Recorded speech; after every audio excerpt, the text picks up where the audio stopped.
Sameach. In Israel, among the Reform and liberal communities, we call the Shabbat between Holocaust Remembrance Day and Memorial Day for Fallen Soldiers with a special name, Rebirth Shabbat. On this Shabbat, we mark the rebirth of the Jewish people after the Holocaust, like a phoenix rising from the ashes. This is the story of the Jewish people, from destruction to redemption, through crisis to growth, and from sensing the end of days to a new beginning. As the Hebrew poet and Zionist pioneer Avraham Shlonsky said, we dare to start over from the beginning because we have come here to continue the story. The modern state of Israel is the largest project of the Jewish people since biblical times. It is a project that connects Jews throughout the world in order to establish and sustain a national homeland for our people. It is a project that makes the vital connection that has existed for thousands of years between the Jewish communities in Israel and Jewish communities around the world stronger. This is something to celebrate in every possible way and absolutely cannot be taken for granted.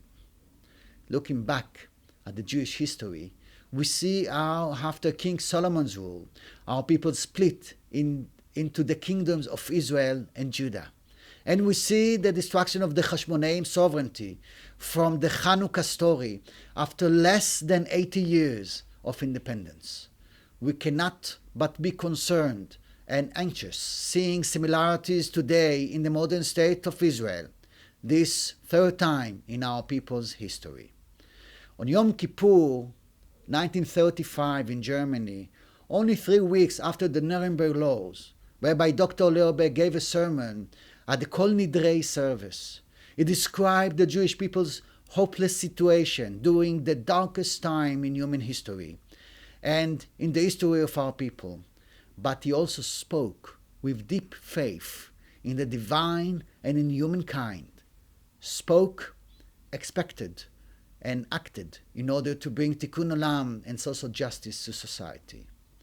Our situation today is definitely better than it was 80 years ago, but our mission is one we still strive to fulfill. We must educate each individual to be committed to being part of the society in which he lives in order to fulfill her purpose in the world.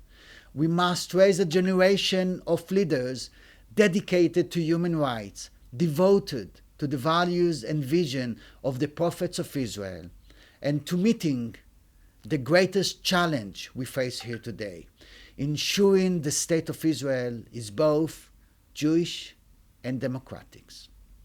Israel is an extremely complex society, and I often feel boundaries are being crossed that should never be crossed, and our leaders rarely set a personal example to be followed by the way they discourse with each other, and rarely legislate laws that further tikkun olam, peace, and social justice.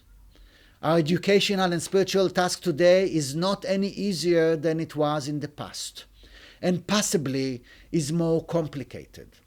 But we believe in all our heart that people have a strong desire to connect with each other, to have meaning in their lives, and to seek spirituality and community. This educational task was set forth by Rabbi Dr. Meir, the founder of Baeck Education Center, who taught us that we must plant in our students' hearts a sense of awe and admiration for the wonder of life and creation. And we must enable our students to fulfill each one's purpose and responsibility in the world as a critical thinker, creative, autonomous, and moral human being. Today, our children are exposed to an endless amount of information and data that does not ensure they will be knowledgeable and insightful. They are aware of their many talents and skills, but these do not always align with their purpose of furthering tikkun olam.